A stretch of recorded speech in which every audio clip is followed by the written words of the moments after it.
Family থেকে দূরে চলে আসি।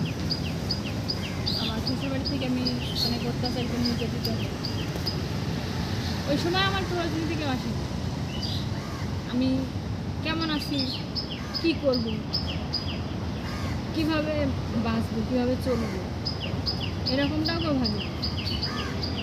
আমারটা আমি সহ্য করেছি, আমার যন্ত্রণা আমি ভোগ করেছি, আমার কথা কেউ ভাবে। কিন্তু এখন একটা ভিডিও ভাইরাল হয়েছে, এটা নিয়ে অনেকেরই অনেক মাথা ব্যথা। এই মাথা ব্যথার তো কোনো দরকার ছিল না।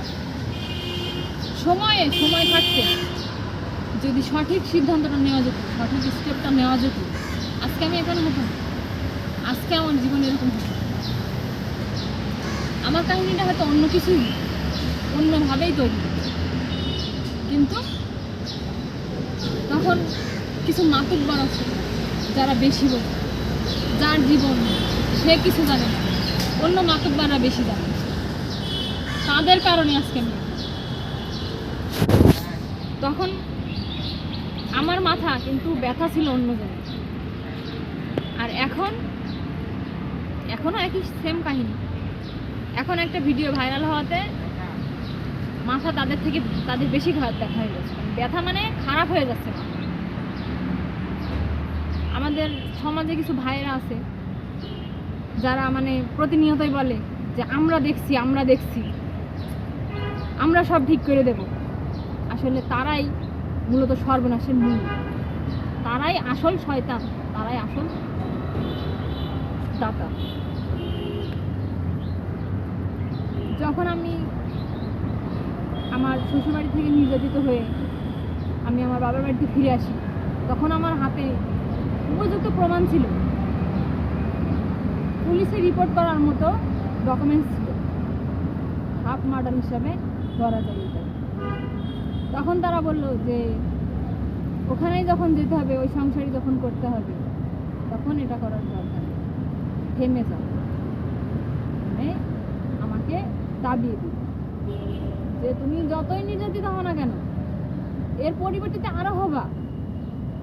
যখন তোমাকে নির্যাতন করে সুইসাইডের পর্যায়ে পৌঁছায় দেবে, তুমি সুইসাইড অ্যাটেম্প করবা, তখন তোমার লাশটা নেওয়ার জন্য তারা আসবে ঠিকই, কিন্তু কোনো অভিযোগ করবে না, টাকা হাতিয়ে নেওয়ার জন্য আসবে। বর্তমান সমাজ এটাই চাইছে যে তুমি শ্বশুরবাড়িতে যাও, তাদের অত্যাচার, কুটো কথা, এটার কারণে তুমি এমন একটা পর্যায়ে পৌঁছে যাও যে তুমি সুইসাইড অ্যাটেম্প করো, তাতেও তাদের কিছু যায় আসে না। তারা কি করবে যে মেয়ের বাবাকে, ফ্যামিলিকে সান্ত্বনা দেবে যে থাক, থেমে যাও, তোমার মেয়ে মারা গেছে, একে পুলিশে নিয়ে যাবে, পোস্টমর্টেম করাবে, মৃত ব্যক্তিকে আরও কত আজাব দেবে। এত আজাব দেওয়ার দরকার নেই, মারা গেছে তাকে সুষ্ঠুভাবে দাফন কাফন করো, মাটি দাও, এটাই তোমার মেয়ের জন্য মঙ্গল। আর যাদের কারণে এটা হয়েছে, আর তারা মেরে ফেলুক বা সে নিজেই সুইসাইড অ্যাটেম্প করুক, নিজেই মারা যায়, সেটা বড় বিষয় না। সে যে মারা গেছে তাকে নিয়ে আর টানাটানি করো না, তাকে সুস্থভাবে দাফন কাফন করে তার চ্যাপ্টার ক্লোজ করে দাও, তাকে আর এর ভিতরে টেনো না।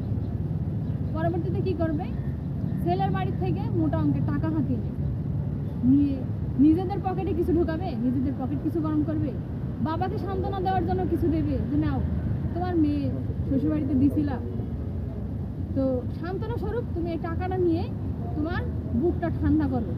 মেয়ের জায়গায় আপনার জীবনে যেটা করছে এটা বলেন, মানে আপনার সাথে কি কি অন্যায়গুলো হয়েছে? মেয়ের জায়গায় তোমরা এই টাকা নিয়ে সন্তুষ্ট থাকো।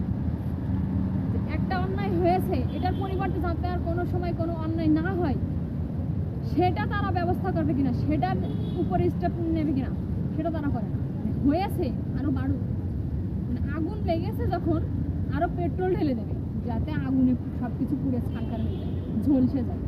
এটা মানে পানি ঢেলে যে সেটা নিভিয়ে দেওয়ার চেষ্টা করবে, এটা কখনোই করে না। আমার জীবনে যে ঘটনাটা ঘটেছে, তখন যদি তারা আমার পাশে এসে দাঁড়াতো, আমাকে নিয়ে চিন্তা করতো, আমাকে সান্ত্বনা দিত, আমার বিরুদ্ধে মানে তাদের বিরুদ্ধে যদি কোনো স্টেপ নিত, তাহলে পরে আজকে আমি হয়তো এখানে হতাম না। আজকে আজকে আমার দিন এভাবে কাটতাম না। আজকে আমি মিডিয়াতে আসতাম না। আজকে আমি সিগারেট খাওয়ার ব্লগ বানাতাম না, ব্লগ বানিয়ে ভাইরাল হতাম। যারা এই বিষয়টা নিয়ে অনেক মাতামাতি করছে তাদের উদ্দেশ্যে বলছি, সময় ছিল আপনাদের হাতেও, সুযোগও ছিল। আপনারা চাইলে আমার জীবনটা সুষ্ঠুভাবে গড়ে দিতে পারেন, সব সমস্যার সমাধান করে দিতে পারেন। সমস্যা আপনারাই বাড়িয়েছেন, সমস্যা আপনারাই তৈরি করেছেন। আর আমার ফ্যামিলির লোকজনেরা ভাবা উচিত ছিল যে অন্যের কথাই নাই, নিজের বিবেক দিয়ে, নিজের বুদ্ধি দিয়ে, যে সন্তান আমার, তার ভালো মন্দটা আমরাই বুঝবো, যেখানে যেতে হয় সেখানে আমরাই যাব। যে দেশে আইন সৃষ্টি হয়েছে কিসের জন্য? আইন কিসের জন্য আছে? দেশে আইন আছে মানুষের জন্য, সমাজের জন্য। আইন ছোট করার জন্য না, যে একটা মেয়েকে বিচার আচার ডাকলে, পুলিশ প্রশাসনে নিলে তার সম্মানহানি হবে, আর তাকে শ্বশুর বাড়িতে প্রতিনিয়ত হেয় করা হচ্ছে, অপমানিত করা হচ্ছে, নির্যাতন করা হচ্ছে, সেটাতে সে ছোট হয় না? সেটা তার খারাপ লাগে না? সেটাতে সে কষ্ট পায় না? শুধু সেই সেই বিষয়ের ওপরে যখন বিচার আচার করতে যাওয়া হয় মানুষজন, আমার ছেলেকে স্কুলে নিয়ে যাওয়ার জন্য আমি জোর করছি, তখন আমার ছেলে স্কুলে যেতে চায়নি। এক পর্যায়ে ওকে আমি 2টা থাপ্পড় মারি। ও অনেক চেঁচামেচি করে যে ও স্কুলে যাবে না, পড়বে না। তো আমি তো মা, আমি তো তাকে শাসন করতেই পারি। আমি তাকে শাসন করার জন্যই আমি 2টা থাপ্পড় মারি, তাকে জোর করে স্কুলে নিয়ে যেতে চাই। কিন্তু ওই সময় আমার শ্বশুর এসে কী করে, আমাকে অনেক মারধর করে, আমাকে আমার মাথা ফাটিয়ে দেয়, দিয়ে আমাকে অজ্ঞান করে ফেলে তারা চলে যায়। আমার কাছে কেউ আসেনি, আমাকে কেউ দেখেনি। পরে আমি যখন আমার সেন্স আসে, তখন আমি আমার বাবার বাড়িতে চলে যাই। আমার বাবার বাড়িতে যাওয়ার পরে আমার বাবারা আমাকে হসপিটালাইজ করে, ডাক্তার দেখায়, পরে বলে যে এই বিষয় নিয়ে তারা যত দূর যেতে হয় যাবে, এটা বলে আমাকে সান্ত্বনা দেয়। তারপর আমার বড় ভাই আছে, সে বলে থামো, তুমি সুস্থ হও, আমি দেখছি, ওদের একটা ব্যবস্থা করব। আমার হাজব্যান্ডও আমাকে এসে সান্ত্বনা দেয় যে আমি ওনার বিরুদ্ধে স্টেপ নেব, আমি ওনার ছেলে হয়ে যদি আমি ওনার বিরুদ্ধে স্টেপ নিই তাহলে পারে অনেক কিছুই করতে পারবো, এটা বলে আমাকে সান্ত্বনা দেয়, সবাই বোঝায়।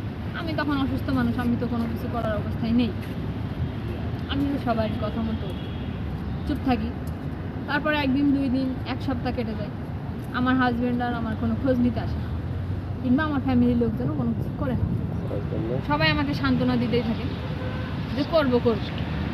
পরে আমি এক পর্যায়ে আমি জোর ধরি, আমার জোরে কোনো কিছু হয় না। আমি 2-3 দিন যাবৎ না খেয়ে থাকি যে আমার এরকম ব্যবহারটা ওরা আমার সাথে করেছে, এটার আমি বিচার চাই, এটার বিচার আমার করতে হবে। তারপর ওরা আমাকে সান্ত্বনা দেয় যে তুমি আগে সুস্থ হও, তুমি সুস্থ না হলে তুমি লড়বা কীভাবে, তুমি উঠে দাঁড়াবা কীভাবে, তোমাকে উঠে দাঁড়াতে হবে, উঠে দাঁড়িয়ে তারপরে তোমাকে প্রতিবাদ করতে হবে। এর ভিতরে আমার হাজব্যান্ড শেষ পর্যন্ত কি হয়েছে? আপনাকে মেরে ধরে বের করে শেষ পর্যন্ত আপনার কি সংসার আছে নাকি আসলে কি হয়েছে, এটা একটু ক্লিয়ার করেন। এখানে আবার আমার শ্বশুর আমার হাজব্যান্ডকে সম্পত্তির লোভ দেখায় যে তুমি আমাদের কথা শোনো, তোমার আমার বড় পুষ্কুনি আছে, পুষ্কুনিটা তোমাকে দিয়ে দেবো, তুমি এটা চাষ করবা, আর হচ্ছে ওই বউ যা বলছে এর কথা শোনার দরকার নেই। তো আমার হাজব্যান্ডও লোভে পড়ে আমার আর কোনো খোঁজ খবর নেয় না, আর আমার খোঁজ খবর নেয় না, ইভেন আমার সাথে কোনো যোগাযোগও করে না। আমি ফোন দিলে সে বলে আমি ব্যস্ত আছি, ফোন দিলে ফোন রিসিভ করে না, ব্যস্ত আছি, ব্যস্ত দেখায়। আমার বাবা মা বলে যে আমাদের জামাই যখন এখানে কিছু বলছে না, তখন আমরা কি বলবো, আমরা কিছু বলতে গেলে পারে তো আমাদের মেয়ের সংসার ভেঙে যাবে। তো এভাবে আমার স্বামী হচ্ছে লোভে পড়ে তার বাপের কথাই শোনে, আর সম্পদের লোভে তার বাবার কথাই শুনে আমার পাশে এসে দাঁড়ায় না। আমি মূলত একা হয়ে যাই। তারপর আমার বাবার বাড়িতেই থাকি। বাবার বাড়িতে থাকার পরে কোনো কথাবার্তা ছাড়াই ওরা 6 মাস পরে আমার হাজব্যান্ড কী করে, আমাকে ডিভোর্স করে, ডিভোর্স পাঠিয়ে দেয়। ডিভোর্স পাঠিয়ে দেওয়ার পরেও আমার বাবা মা বাবা মা বলে যে না দেখছি, আমরা দেখছি। তো দেখতে দেখতে আজকে এই পর্যায়ে চলে আসছে আমার জীবন। আপনার কথা বলেন। আজকে মূলত 2 বছর পার হচ্ছে আমি এভাবেই আছি। এতদিন কারো কোনো মাথা ব্যথা ছিল না, এখন একটা ভিডিও ভাইরাল হওয়াতে এটা নিয়ে অনেকেরই অনেক মাথা ব্যথা। ওই সময় যদি আমার কথা সবাই শুনতো, আমার পাশে সবাই এসে দাঁড়াতো, তাহলে আজকে আমি এখানে আসতাম। এখানে এসে আমি কথাও বলতাম না, আমার এই যে ভিডিও ভাইরাল হয়েছে এটাও ভাইরাল হতো। আপনারা যারা সমাজের লোকজন আছেন তারা সবাই চাইলে পারলে ভালো করবেন, মানুষের কারো ক্ষতি করবেন, কাউকে হেনস্থা করবেন না, কাউকে বাজে কথা বলবেন না, কুটো কথা বলবেন। যদি পারেন কারো পাশে দাঁড়াবেন, আর যদি না পারেন তো সাইডে থাকবেন।